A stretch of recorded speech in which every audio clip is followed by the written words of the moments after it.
तो आज हम लोग सीखेंगे रिलेटिव मास यूनिट के बारे में, जिसको एटॉमिक वेट भी कह सकते हैं। एटॉमिक वेट या रिलेटिव मास यूनिट के बारे में सीखेंगे। तो इसको समझते हैं। तो होता क्या है कि हमारा जो एटम होता है, एटम क्या होता है? एटम हमारा जो स्मॉलेस्ट पार्टिकल होता है किसी भी एलिमेंट का, जो कि फ्रीली एग्जिस्ट नहीं करता है एंड केमिकल रिएक्शन में पार्टिसिपेट करता है। तो ये जो एटम होता है, इसके मास को निकालना यानी कि इसके वेट को निकालने को एटॉमिक वेट कहते हैं। अब यहां पर बात आती है कि जो होता क्या है कि हमारा जो एटम होता है उसका साइज बहुत छोटा होता है।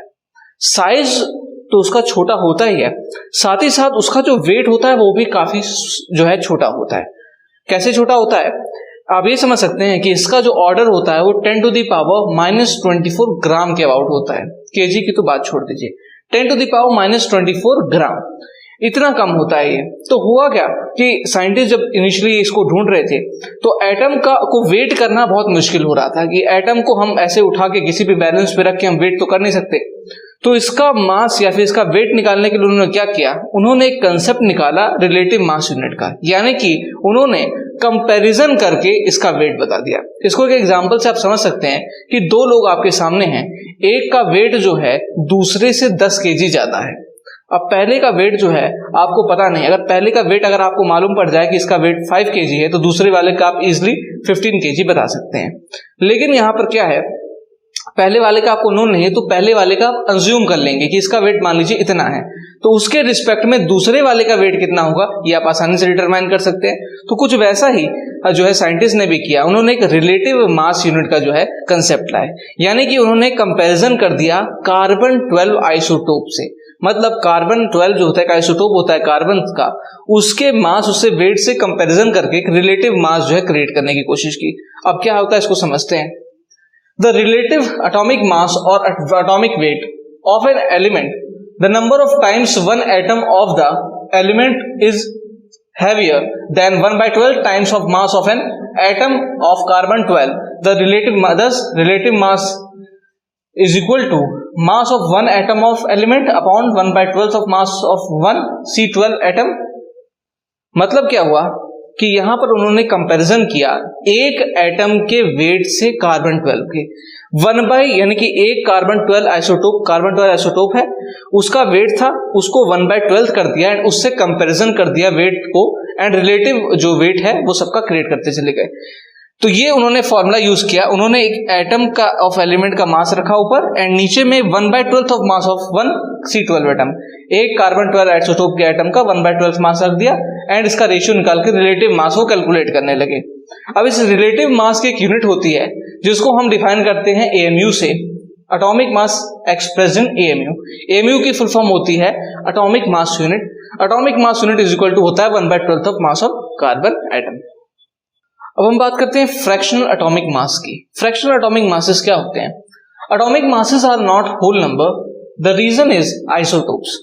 होता क्या है कि बहुत सारे जो आपके एलिमेंट्स थे उनका जब एटॉमिक मास कैलकुलेट किया गया तो वो होल नंबर के फॉर्म में नहीं आया।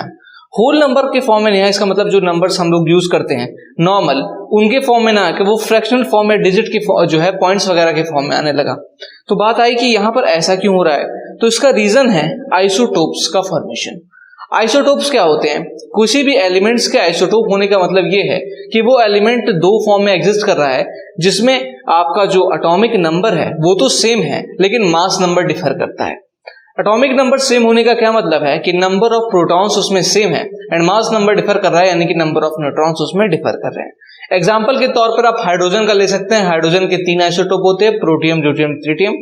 साथ ही साथ क्लोरीन का भी एग्जांपल ले सकते हैं। क्लोरीन भी दो फॉर्म में एग्जिस्ट करता है, एक 35 के फॉर्म में एंड क्लोरीन 37 के फॉर्म में।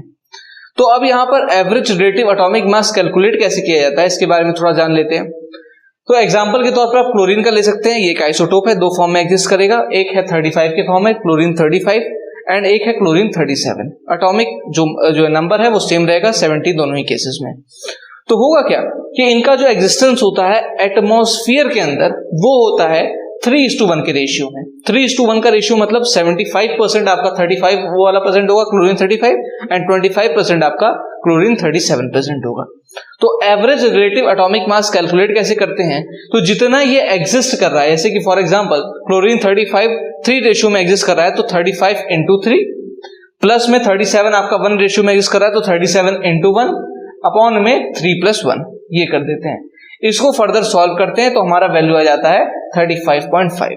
इसीलिए आपने देखा होगा कि आपका जो पीरियोडिक टेबल वगैरह होते हैं उसमें क्लोरीन का जो एटॉमिक मास दिया होता है वो 35.5 दिया होता है। तो ऐसे उसको कैलकुलेट करके हम निकाल सकते हैं। सिमिलरली आप अगर दूसरे भी आपके कंपाउंड्स हैं, उनका एग्जिस्टेंस आपको पता है एटमॉस्फेयर के अंदर किस रेशियो में एग्जिस्ट कर रहे हैं, किस परसेंटेज में एग्जिस्ट कर रहे हैं, तो आप वहां से आसानी से उनका भी average relative atomic mass calculate कर सकते हैं। तो आज हम लोग सीखेंगे रिलेटिव मॉलिक्यूलर मास के बारे में या फिर मॉलिक्यूलर वेट के बारे में। मॉलिक्यूलर वेट होता क्या है इसको समझते हैं। तो इसका जो नेम है मॉलिक्यूलर वेट से आप पता लगा सकते हैं कि मॉलिक्यूलर वेट मतलब जो है मॉलिक्यूल का मास या फिर मॉलिक्यूल का जो है वेट। अब मॉलिक्यूल को वेट करना तो पॉसिबल है नहीं कि हमने किसी भी कंपाउंड के एक मॉलिक्यूल को लिया एंड फिर उसको बैलेंस पे रख के हमने वेट कर लिया, ये पॉसिबल नहीं है। जैसा हमने एटम के केस में भी देखा था, एटम को भी हम रख के बैलेंस नहीं कर पा रहे थे, तो मॉलिक्यूल को भी वैसे बैलेंस नहीं कर सकते। तो मॉलिक्यूल को भी निकालने के लिए हम क्या करते हैं, रिलेटिव मेथड का यूज करते हैं एंड उसी रिलेटिव को मेथड को निकालने के लिए रिलेटिव एटॉमिक जो है आपका रिलेटिव मॉलिक्यूलर मास जो है वर्ड यूज किया जाता है। अब उसमें होता क्या है ये समझते हैं। तो the relative molecular mass, molecular weight of an element or a compound is the number that represent how many times one molecule of the substance is heavier than 1/12 of the atom of carbon 12।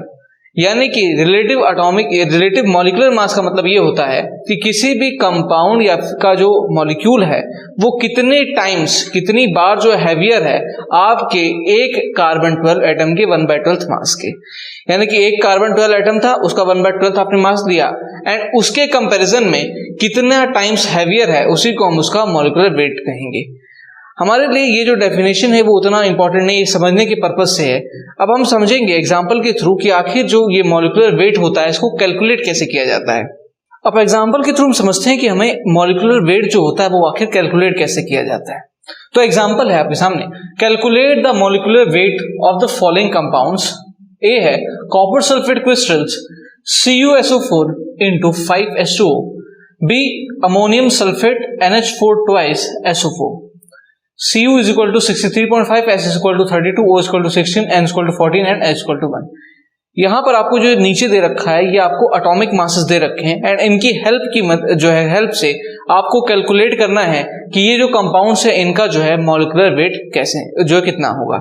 तो molecular weight कैसे calculate करेंगे, इसमें करते क्या है कि हम लोग जो है सारे के सारे जो एटम्स होते हैं उनका रिस्पेक्टिव जो एटॉमिक मास होता है उसको लिखते हैं एंड फिर उठा के सम कर देते हैं। आखिर सम कैसे करते हैं, सबसे पहले बात करते हैं हमारी CuSO4 into 5H2O वाले की, कॉपर सल्फेट की। तो ये हो गया CuSO4 into 5H2O। तो यहाँ पर कॉपर का एक एटम है तो कॉपर का लिख देंगे, यहाँ पर वेट कितना हो जाएगा, ये होता है आपको गिवन है 63.5।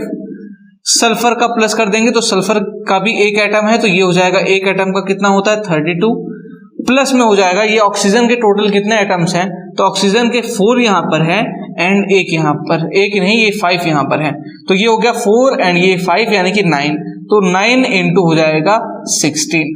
प्लस में आप करेंगे यहाँ पर अब आपके पास हाइड्रोजन के कितने एटम्स हैं, हाइड्रोजन के 10 एटम्स हैं तो ये हो जाएगा 10 इंटू 1, यानी कि नंबर ऑफ एटम्स रिस्पेक्टिव जो है कितने हैं उतना इनटू रिस्पेक्टिव एटॉमिक मास आपको करना है, उठा के आपको सम कर देना है। तो ये इस तरीके से हो सकता है। इसको या फिर दूसरे तरीके से भी आप कर सकते थे। उसमें आपको क्या करना था कि आप क्या करते H2O का क्या अलग से निकाल के 5 से मल्टीप्लाई करके लिख देते एंड फिर रिस्पेक्टिव इसका अलग कर देते एंड फिर ऐड कर देते। सब कुछ ऐड हो रहा है इसलिए कोई आंसर में फर्क नहीं पड़ेगा, सेम आंसर आएगा। तो यहां पर आप इसको सम कर देंगे तो ये हो जाएगा 63.5 प्लस हो जाएगा 32 प्लस में हो जाएगा 10, तो 10 इसमें जोड़ देंगे तो इसको आप 42 लिख सकते हैं, ये हो जाएगा 42 एंड प्लस में इसको करेंगे तो ये हो जाएगा जो है 4 एंड ये हो जाएगा 144। तो इसको आप उठा के आप सम कर देंगे, इसको आपको उठा के जैसे ही सम करेंगे तो ये हो जाएगा 249.5, यानी कि CuSO4 यानी कि कॉपर सल्फेट क्रिस्टल का जो आपका मॉलिक्यूलर वेट हो जाएगा वो हो जाएगा 249.5। कैसे किया एक बार फिर से एक्सप्लेन कर देता हूं। हमने क्या किया, सबसे पहले ये फॉर्मूला जो था इसको लिखा, इसमें जितने रिस्पेक्टिव नंबर ऑफ एटम्स थे उसको लिखा, यानी कि कॉपर का 1 था तो 1 इंटू उसका एटॉमिक मास, प्लस में यहां पर सल्फर का 1 था तो 1 इंटू सल्फर का एटॉमिक मास, प्लस यहां पर जो है ऑक्सीजन की बात की तो ऑक्सीजन के 4 एटम्स यहां पर थे, 5 यहां पर थे, टोटल हो गए 9 इंटू 16, प्लस में यहां पर हाइड्रोजन के 10 थे तो ये हो गया 10 इंटू 1। उठा के इसको सम किया, ये हो गया इतना, ये यहां से 10 से जोड़ा, ये 42 हो गया, इसको इससे मल्टीप्लाई करेंगे तो ये 144 हो जाएगा। तो यहां पर ये 144 हो गया, इसको सम कर दिया तो ये हो गया आपका 249.5। अगला देखते हैं, अगला है आपका बी। हम करेंगे यहां पर किसका, जो है अमोनियम सल्फेट का, यानी कि NH4 2 SO4 का। फिर से इसमें वही करेंगे, मतलब यहां पर सिमिलरली फिर से हम इसमें रिस्पेक्टिव नंबर ऑफ एटम्स को लिखेंगे, रिस्पेक्टिव नंबर ऑफ एटम्स के टाइम्स में कर देंगे उनका रिस्पेक्टिव एटॉमिक मास। नाइट्रोजन की बात करें तो नाइट्रोजन के यहां पर आपके 2 एटम्स हैं, यानी कि ये हो जाएगा 2 टाइम्स नाइट्रोजन का कितना होता है 14, प्लस हो जाएगा अगर हाइड्रोजन की बात करें तो हाइड्रोजन यहां पर 8, तो 8 इंटू ये हो जाएगा 1, प्लस में सल्फर का कितना होता है, सल्फर का 32 होता है, तो प्लस में हो जाएगा 1 इंटू 32, प्लस में यहां पर ऑक्सीजन की बात करें तो ऑक्सीजन की 4 एटम्स है, यानी कि 4 इंटू 16। इसको इस तरीके से लिखेंगे तो ये हो जाएगा 28, प्लस में हो जाएगा 8 प्लस 32 एंड प्लस में हो जाएगा 64। इसको आप सम अप करेंगे तो ये आप लिख सकते हैं 36 प्लस 32 प्लस 64।